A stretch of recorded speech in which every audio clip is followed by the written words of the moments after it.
Hello everyone, welcome to Bhamatha Kamancinza TV. I'm here to update you of what was happening on Homecoming namhlanje mhla ka-25 June 2026. Usikhumbule izolo ukuthi uqonde ukuthi uTshatshe Fonye ababokho abhalela uMangcobo wathi akenze something romantic bese gqoke ba-6. Namhlanje uMangcobo uthethisa uqonde ukuthi ngale nto ayenzile izolo uzuzama ukufonela uShwabi khona ezomtshela ngaleyo nto. Lapho uqonde ukuthi usethi uyazi ukuthi sizizwa kanjani uma sisuba uthumba. Ethi uMangcobo ungangihloniphi yonke lento oyenza uqonde ukuthi angisiyani utangakho angizwa wathi uyenza kanjani into enjeni. Wathi uqonde ukuthi ngiyaxolisa ngicela ungamtsheli ubaba. Wathi sengikhathele yezwa ngikhathele. Wavele uqonde ukuthi wahluthwa uMangcobo ifoni. Wathi ucanga ukuthi uzokukholwa yini ngale yonke into oyenzile. Wathi wonke umuntu uyazi ngale nto oyenzile wena ukuthi wena wenzani nobaba kaSipha. Wathi sathi sonke.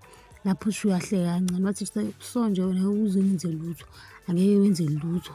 Wathi into kumele ngabe yathi uthelwa yini ukuthi hlalela soba uthu ngiyabuya mina manje. UShobani ulele kusofa uMetron yaqhamuka ukuthi mami shana usalele angimele ngabe ulungiselwe emsebenzini. Avela athi uShobani sawubona mama. Athi nje sibone isidingo sokuthi ngilonge emsebenzini mina impilo yami iyimesi.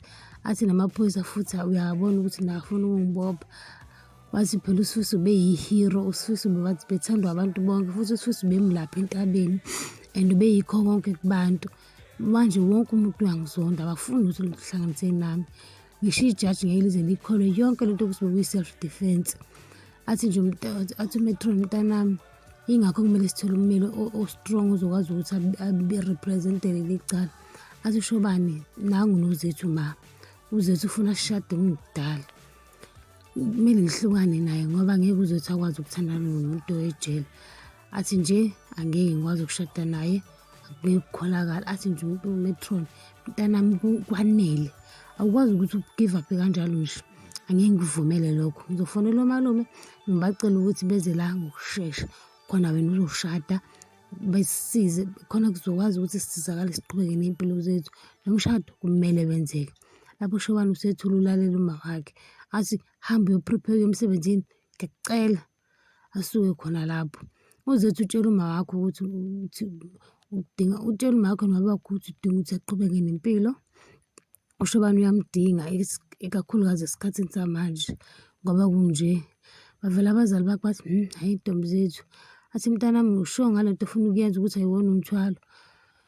Athi nje uZethu cha ma ngi-right and plus angeke ngibe ngedwa ngizothola umuntu ozongilekelela ukuhlela umshado waseNewcastle. Washo khona ukuthi ngiyamthanda uShobani ngimthanda kakhulu uShobani and ingakho sifuna ukusheshe sishade khona sizokwazi ukuthi sisakhe umndeni wethu. Babukana abazali baZethu basho khona ukuthi hayi siyakuzwa mntanami and simi nawe kuyo yonke into ufuna ukuyenza. Impendulo uyakhala nangu noma buhleli embhedeni uyakhala bakithi. Asho khona ukuthi ngiyaxolisa mntanami ngiyaxolisa ngayo yonke into eyenzekile ukuthi ngeke usakwazi ukumbona ubaba wakho futhi and ngeke usalizwa nezwi lakhe futhi and ngisho ukuhleka kwakhe ngeke usakuzwa kodwa ngiyakuthembisa ukuthi ngizohlezi ukukhumbuzela ngaso sonke isikhathi ukuthi ubendoda enjani and ubekuthanda kanjani. Lapho uMakaMabuyi umile emnyango uyabalalela Nkosikazi Mabuyi ebalisa. Wangena umama Mabuyi wavela wakhala kakhulu. Wathi ma ubani usezongifundisa ukuba indoda. Washo khona ukuthi ubani kumele enze yonke into angeke kusenzeka nje sidalo. Wathi ubani uzongifundisa ukulusa ubani uzongifundisa ukuba ukuyimela. Wathi ma ayilento ayikho right. Akukho right ukuthi uShobani ungaphandle le uyacanca ngathi akekho umuntu owenza lutho. Lapho uthathe umphefumulo kababa kaMpendulo. Wakhala kakhulu uMamKwanyana. Wathi kumele ngabe akakhululekile akudeserve ukukhululeka la emphakathini. Wathi kodwa mntanami ngiyakuthembisa umuntu owenze lento kubaba wakho uzobona. Ngiyakuthembisa ngizokwenza sure ukuthi uphila kabuhlungu naye. uMangcobo ukhuluma yedwa washo izitsha engena uShwabi. Wathi hawu kwenze njani sana sami wakhuluma wedwa. Avele uMangcobo asendele kuyena amtshela ukuthi sana sami kunento ekumele siyikhulume thina soba u-2 manje. Abuze ukuthi uShwabi imayelana nani. Athi imayelana noqondo okuhle. Athi uqondo okuhle. Athi uMangcobo ya. Athi kwenze njani. Athi indlela avele angibuye ngakhona ngifile ngathi nje angikho right. Athi usho ukuthini manje ukuthi kubuka kanjani. Athi ungibuka nje ngendlela exakayo manje kuningi nje. Ethi chaza kuningi nje ngani uyangidida manje awuchaza kwenzakalani kahle kahle, athi angazi ukuthi ngingachaza kanjani.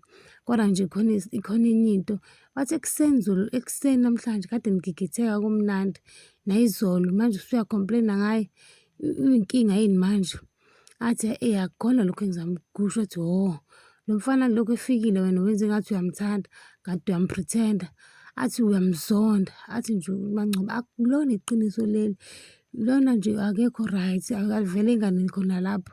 Uqonde ukuwuhle asho khona ukuthi bengicabanga ukuthi niyangithanda la ekhaya, but sekuvele kwaba sobala ukuthi aningithandi. Amise uShwaba athi, lalela mfana wami, avele avule umnyango ahambe, anxaphe noShwaba alandele ingane yakhe. Ngiyabamba la, ningakhohlwa ukucika notification bell, usubscribe .